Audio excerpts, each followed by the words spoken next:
Filem Alone adalah filem horor Amerika 2020 yang disutradarai oleh Johnny Martin dan dibintangi oleh Tyler Posey dan Donald Sutherland. Filem ini menceritakan tentang kehidupan Aiden saat wabah melanda terjadi. Aiden memberikat dirinya di dalam apartemennya dan mulai menjatah makanan, di mana sekeliling komplek apartemennya dibanjiri oleh para screamer yang terinfeksi. Dengan dunia yang hancur berantakan, dia pun dibiarkan sendirian berjuang untuk kehidupan dirinya. Oke, film ini disutradarai oleh Johnny Martin yang dirilis pada tahun 2020 yang lalu pada Oktober. Oke, sebelum lanjut, Mimin kembali mengingatkan bahwa video ini merupakan konten spoiler film.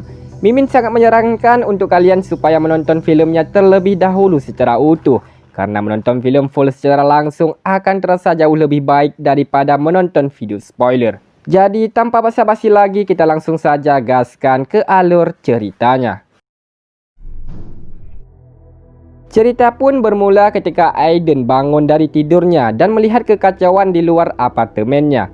Aiden melihat orang-orang yang panik dan berlarian dengan beberapa dari mereka yang terinfeksi dan mulai menyerang yang tidak terinfeksi virus. Dia pun juga melihat beberapa helikopter jatuh dan hancur di dekat apartemennya. Aiden mulai panik dan dia pun tidak percaya dengan apa yang ia lihat. Bersamaan dengan hal itu, seorang pria yang juga kelihatan sangat panik masuk ke apartemen Aiden. Aiden yang masih ketakutan meminta pria itu untuk keluar dari apartemennya. Terjadilah sedikit perdebatan di sana.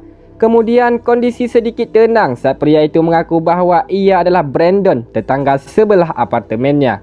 Pria itu pun meminta pertolongan kepada Aiden karena ia telah terluka karena diserang oleh teman satu apartemennya yang ternyata telah terinfeksi virus zombie. Aiden pun kemudian mendengar berita dari televisi bahwa telah terjadi kekacauan parah di kota-kota besar. Orang-orang terinfeksi virus yang sangat berbahaya. Mereka terinfeksi terlihat mengeluarkan darah dari matanya, berteriak, dan juga kanibalisme. Virus menyebar melalui darah terutama lewat gigitan dan cakaran. Dan hal inilah yang sedang dialami Brandon. Brandon yang juga mendengar berita itu mulai ketakutan dan berkata kepada Aiden bahwa ia baik-baik saja. Namun, tiba-tiba dari luar pintu kamar terdengar suara teriakan orang-orang yang terinfeksi virus dan telah menjadi zombie. Aiden meminta Brandon untuk keluar dari apartemennya. Seketika wajah Brandon berubah, matanya jadi merah dan mengeluarkan darah. Ia juga mulai berteriak. Infeksi virus mulai menjalar ke dalam tubuhnya. Menyadari hal itu, Brandon pun keluar dari apartemen dan Aiden segera mengunci pintunya. Dari luar terdengar suara teriakan Brandon yang kesakitan, dimangsa oleh para zombie. Aiden masih sangat ketakutan. Ia masih tidak percaya ini bisa terjadi. Aiden kemudian menerima pesan singkat dari ayah dan ibunya. Sang ayah berkabar bahwa ia akan menjemput Aiden di apartemennya. Namun ia tidak bisa ke sana karena kondisi yang sangat kacau di luar. Sang ibu juga mengirimkan pesan singkat bahwa mereka berusaha menghubunginya namun tidak bisa. Aiden yang masih panik kemudian mencoba menghubungi ibunya kembali, namun gagal karena seluruh jaringan sedang sibuk. Aiden memutuskan untuk tetap bertahan di apartemennya sendirian. Ia mulai menghitung hari dan menjalani kehidupannya. Hingga hari ke-6, ia masih tidak mendapatkan pertolongan. Di hari ke-7, Aiden mulai merekam dirinya dan menceritakan kisahnya bertahan di apartemen sendirian sejak peristiwa itu terjadi. Setiap hari ia mendengar suara teriakan orang-orang, bahkan sampai saat ia merekam dirinya di hari ke-7. 19 hari berlalu, Aiden masih terjebak di dalam apartemennya. Di tengah aktivitasnya, tiba-tiba ia mendengar seseorang menggedor-gedor pintu apartemennya. Ia pun mulai panik, namun suara itu perlahan hilang. Aiden kembali membuat rekaman video untuk kesekian kalinya. Kali ini ia menceritakan bahwa ia mulai kehabisan semuanya, mulai dari makanan hingga air bersih. Stasiun berita juga berhenti mengirim orang-orang untuk syuting hal baru, sehingga mereka terus memutar klip berita yang sama setiap harinya. Aiden juga menyadari bahwa ia mulai kehilangan arah. Ia merasa telah keluar dari batasan dirinya. Saat Aiden masih merekam dirinya, ia mendengar ada yang masuk ke dalam apartemennya. Ia mulai mencari dari mana asal suara itu. Ternyata suara itu berasal dari seorang wanita yang terinfeksi virus. Aiden memukulkannya dengan tongkat bisbol hingga ia terjatuh dan memasukkannya ke atap loteng kamar mandi dan menutupnya. 42 hari berlalu, Aiden menjalani hidupnya di dalam apartemen sendirian. Ia masih tetap membuat rekaman tentang kehidupannya. Ia mulai kehilangan pikirannya. Ia juga bercerita bahwa ia mulai kelaparan dalam 3 hari. Dan seperti biasa, ia kembali mendengar teriakan dari luar. Tiba-tiba, Aiden mendengar deringan dari ponselnya. Ternyata itu adalah pesan suara dari orang tuanya. Aiden mencoba menelepon ibunya kembali, namun lagi-lagi seluruh jaringan sedang sibuk. Ia kemudian memutar pesan suara dari ibunya.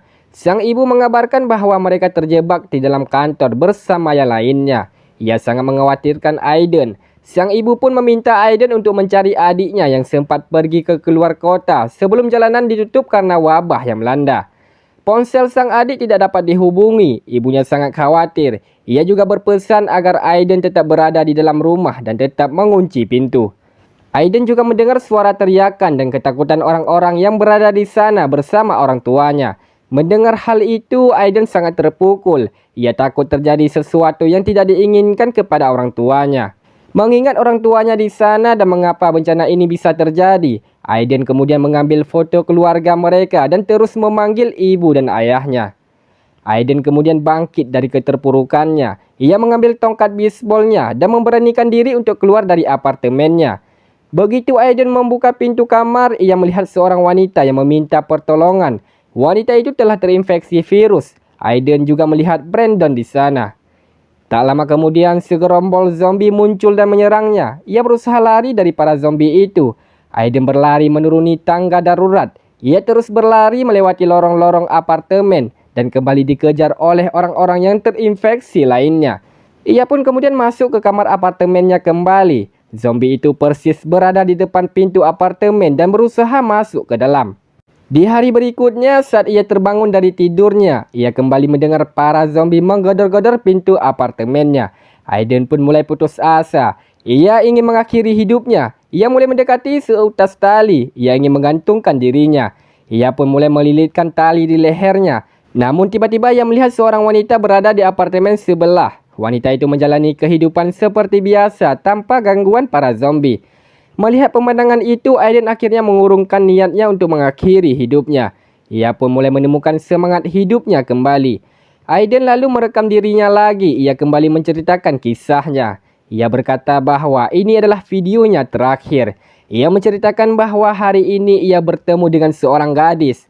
Aiden sangat yakin bahwa wanita yang dilihatnya adalah nyata dan ia ingin membantu gadis itu. Keesokan harinya, Aiden keluar ke balkon dan melihat sekeliling apartemennya. Ia kembali melihat kekacauan di sana.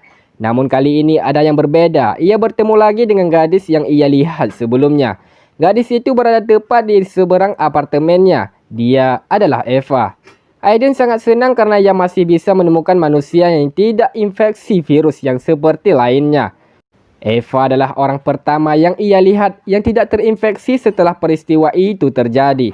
Mereka mulai mengobrol-ngobrol dengan menulis pada kertas dan memperlihatkannya lewat jendela masing-masing. Melihat Eva, Aiden kembali punya harapan untuk hidup lagi. Ia mulai membersihkan dirinya yang sudah sangat lusuh itu. Aiden kemudian melemparkan tali ke arah apartemen Eva dan mengirimkan minuman untuknya. Sementara itu, para zombie berada di lantai bawah menunggu mangsanya. Namun tiba-tiba seorang yang telah terinfeksi virus melihat Eva dan memanjat ke atas ingin menyerang Eva. Tetapi Aiden mencoba menghalanginya dengan melemparkan botol ke arahnya. Zombie itu kemudian berbalik menyerang Aiden. Aiden mulai panik. Di sisi lain, zombie lainnya mulai membuka paksa pintu apartemennya. Beruntung, Aiden berhasil membunuh zombie tersebut. Malam harinya, Aiden mulai mengatur strategi agar ia bisa membantu dan melindungi Eva dari serangan para zombie. Aiden keluar dari kamar dan mengambil kunci kamar di sebelahnya. Ia mengambil dari kantung celana pria yang sudah menjadi mayat karena diserang para zombie lainnya. Ia pun masuk ke kamar tersebut. Aiden mulai mencari makanan untuk persediaannya. Ia juga mencari sesuatu yang bisa digunakan untuk melawan para zombie. Namun, tak lama kemudian zombie muncul dan menyerangnya lagi. Ia berusaha melawan dan lari dari zombie itu. Setelah berhasil membunuh zombie itu, ia pun bergegas keluar dari tempat itu dan membawa apa yang ia dapat di sana. Baru saja ia membukakan pintu kamar, Aiden kembali melihat sekelompok zombie yang sedang menunggu mangsa. Dengan sangat berhati-hati, ia melangkah dengan perlahan dan berhasil masuk ke kamarnya lagi. Aiden kemudian memeriksa apa saja yang ia dapat dari kamar sebelah.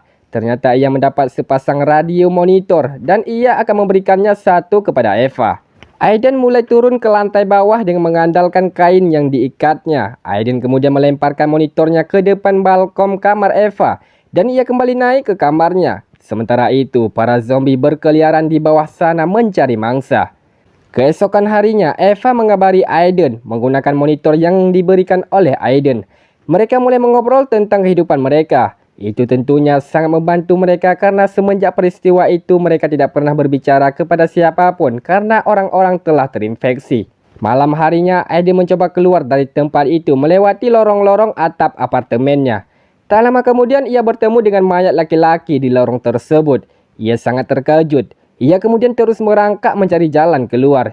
Ia pun kemudian mendarat di dalam sebuah kamar. Setelah memastikan kamar itu aman, ia pun kembali mencari makanan. Dan ia menemukan banyak sekali persediaan makanan. Hal ini tentu saja sangat membuatnya gembira. Ia pun lantas memberitahukan Eva tentang apa yang ia temukan. Tak lama kemudian Aiden bertemu dengan seorang lelaki tua di kamar itu. Lelaki itu kelihatannya tidak terinfeksi. Setelah memastikan mereka sama-sama tidak terinfeksi, mereka pun kemudian mengobrol dan menceritakan apa yang terjadi. Lelaki tua itu juga menyuguhkan makanan untuk Aiden. Namun siapa sangka ternyata lelaki tua itu punya rencana lain atas kebaikan hatinya itu.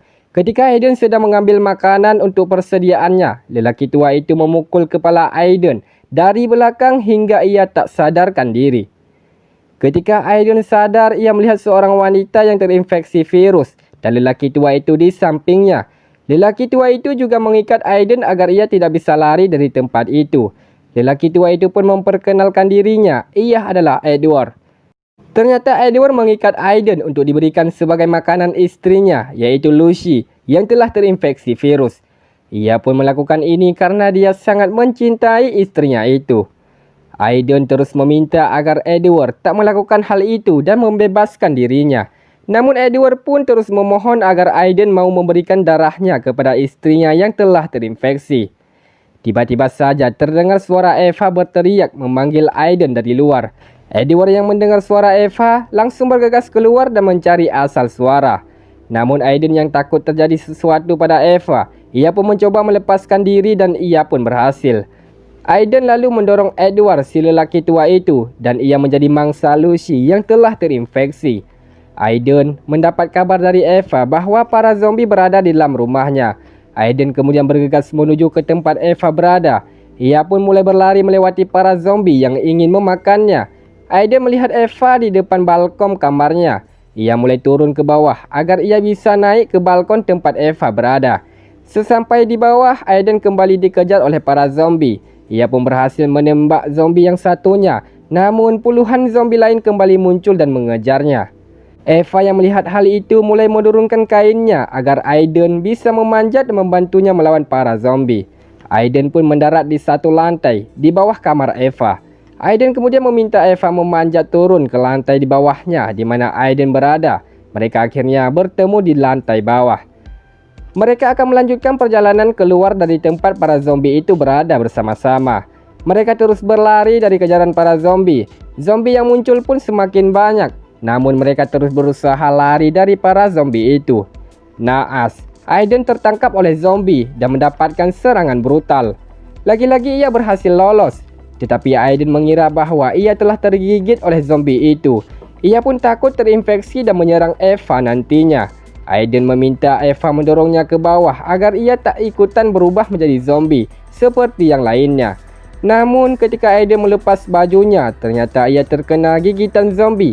Ia selamat. Tentunya mereka berdua sangat bahagia. Mereka berdua pun bisa melanjutkan hidup bersama-sama. Dan film pun tamat.